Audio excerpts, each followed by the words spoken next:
The Haunted House by Pieter E Haumann. Chapter 1. The End of Term. The school bell had just rung, and Robert hastily packed his bag. Term was finally finished, and the holidays had begun. Waiting by the gate stood Robert's little sister Annie. She was babbling away gleefully with some of her classmates, gesturing boldly with her hands, no doubt boasting about a large tree she had climbed, or fence she had traversed. Annie is 2 years younger than her older brother, but her size should not let anyone underestimate her. At a mere 9 years old, she had already conquered a vast variety of climbable objects. "Annie, let's go. I see Mother coming," Robert urged, as he placed his hand on his sister's shoulder. The sudden touch on his shoulder startled the girl, making her companions giggle and leaving Annie red-faced. Annie hated being laughed at, especially at school. She turned towards her brother and gave him a steely stare down, but Robert was unmoved, smiling away happily. "So, how was the last day of school?" asked Mother, as she pulled up next to the children. Annie exclaimed joyfully that school was dead to her, while Robert took a more reserved approach in proclaiming his happiness at the school term coming to an end. "It was fine," he said, "but we were not given any homework to do over the holidays." "That's all right. I'm sure we can give you kids a few lessons to do in your spare time," Mother playfully replied. Annie nearly fainted at the prospect of having to do homework while on holiday, and considered kicking her brother in the shins over his betrayal. "When are we leaving for the coast?" asked Annie, after having recuperated from the shock and clambered onto the back seat of Mother's hatchback. It was a family tradition that they would spend the first school holiday of each year at the vacation home along the south coast, and Annie was already rearing to explore all that the ocean had to offer. The year before, she found an octopus, which sucked itself onto her arm. She chased Robert for nearly 20 minutes, threatening to attach the thing to his face, before it finally gave up and swam away. "I'm afraid that something has come up," said Mother despairingly, her eyes fixed on the traffic before them. "Oh no!" exclaimed Robert. He too was looking forward to the holidays and examining the sea life among the beach rocks and expanding his already impressive shell collection. "As you know, your father has been very busy at work lately," Mother began explaining. "They were hoping to finish up this case before month end, but recent events have required your father to work on this all through the school holidays." The children's mood sank, and Annie let out a wail of despair. She had already bragged to her school friends about how she was going to find the highest cliff along the coast and climb right to the top. "What are we supposed to do then?" asked Annie sulkily.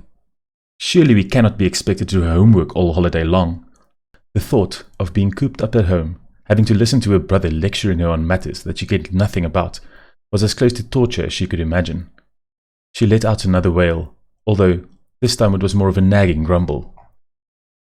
"Well," Mother began, "your father and I were talking, and we thought that there might be something else you kids could do over the holidays."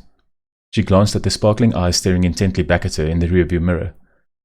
"How would you like to visit the Darvels on Devil's Leap?" Annie and Robert looked at each other and smiled. They fondly remembered their previous visit to Devil's Leap, where they, alongside their friends Anton and Ellie, saved the Darvel family farm from being bought out from under them by one of the large corporations who were monopolizing the local diamond trade. "Yes!" they exclaimed excitedly. "When are we leaving?" asked Annie, bouncing joyfully up and down. "I bet this time I'll be able to outclimb Anton.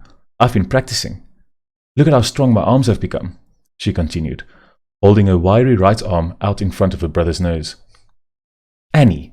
Mother exclaimed, exiling the little girl back to the corner of the back seat. "Shenanigans aside," said Robert, glaring intimidatingly at his sibling, "when are we leaving for the farm?" "I have been in contact with Mrs. Darvel, and she said that you kids are welcome at any time. Anton and Ellie are already back from boarding school, so we will be leaving first thing in the morning." Mother's words were met with howls of joy as the children began planning all they wished would happen during their visit. They were sure to have a grand old time. That night, at the dinner table, Annie and Robert could not contain their excitement. Robert was brushing up on the history of Devil's Leap, while Annie recounted all of the adventures they had during their last visit. "Do you remember when I climbed down those ivies and snuck into the library?" she asked excitedly. "Now," said Mother, her one hand placed firmly on her hip and the other pointing straight at them, "there will be no such naughtiness this time round. Your father and I will not be there to oversee what you kids are doing, so you will be on your best behavior. Agreed?" They nodded, knowing deep down that this was a promise they would surely struggle to keep, especially considering the freedom they had on the farm. What with Anton's truck being their ever-trusty form of transportation, taking them from the house to their beloved pond, which, during their last visit, they had proclaimed as their clubhouse and safe haven.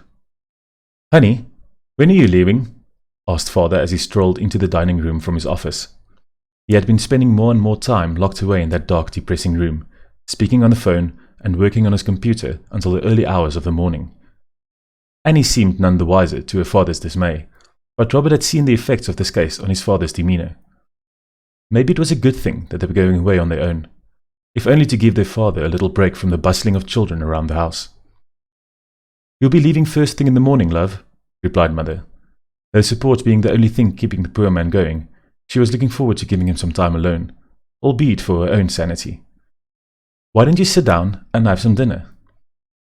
Robert could see the worry in his mother's eyes as she looked at the rapidly balding man in front of her.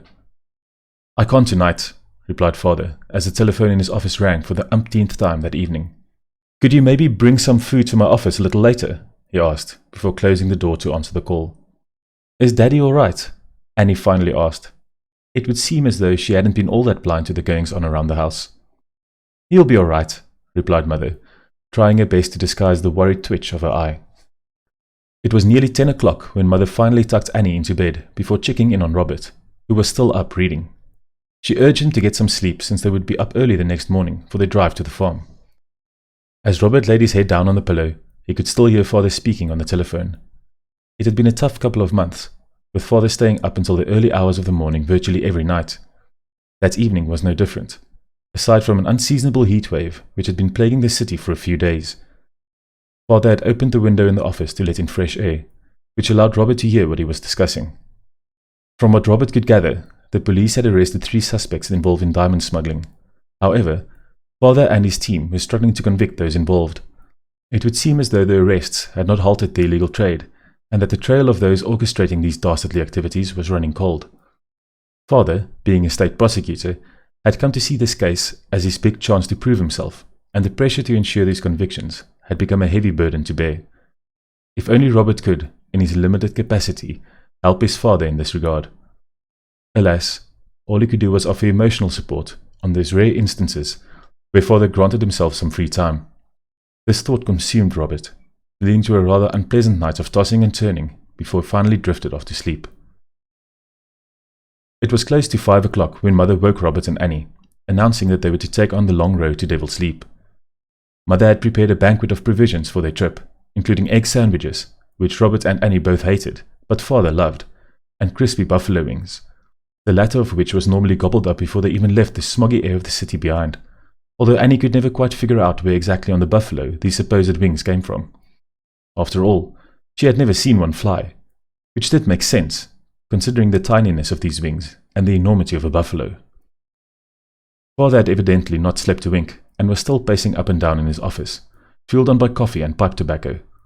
He gave them a rather half-hearted hug each, and off they went, the potential adventures laying ahead, brightening up what would otherwise have been a rather gloomy encounter.